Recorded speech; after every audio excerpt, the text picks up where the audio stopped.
most corrupted administration we ever seen in our lifetime. We have Loris Lerner, we do have Benghazi, we have Fast and Furious. Eric Holder's gone. Now the person from the White House security is gone. They got we have Loris Lerner having charges pending against her still, and we got Hillary with Benghazi. That's where we are right now. Ron Howell, go ahead. Okay, we're on the air? Yeah, we're on the air. Okay, a couple things going on. First of all, this is Joe Goldner, and what we're doing right now is basically involved in a lot of areas. What we're seeing actually is the destruction of this country in many ways by the Northern one, the king, so to speak, the dictator, Obama, and his policies. Now, we can start. It's so many things out there. It's hard to begin, but we're going to do the most serious one right now. We have two serious ones.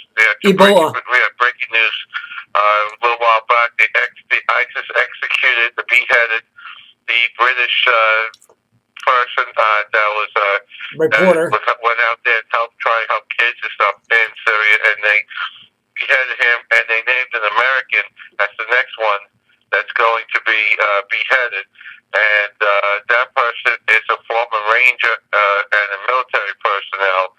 So that's what that is. So ISIS is at it again. Now, ISIS also modeled from Baghdad and moving the so-called air raids, the bombings, 200 bombings in several months. That is ridiculous. That's like playing tag. It's dumb. It's stupid. It's wasting money. What you need is 200 air raids bombing raids over Iraq and Syria per day. Plus, you need ground troops. Otherwise, it don't work. But we don't think Obama really wants to destroy ISIS. We think he's part of ISIS, or at least he refuses to say what it is: Islamic terrorism, Islamic extremism.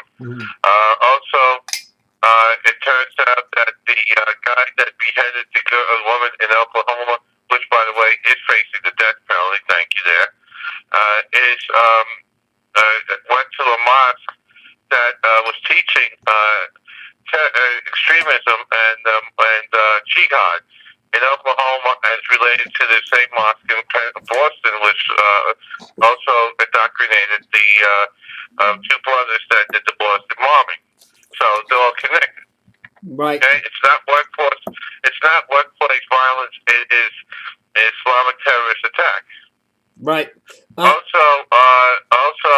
Don't forget there was a fire took place in the air control towers in Chicago O'Hare Airport that basically grounded planes and thousands of planes and canceled thousands of flights around the country. And that was deliberately set by an employee that was upset. But you know what? He knew exactly where to go to do the most damage with the little fire. So I'm claiming it's a terrorist attack to try and see how we could curtail and stop the planes from flying. Right. So I classify it as a terrorist attack, not workplace violence.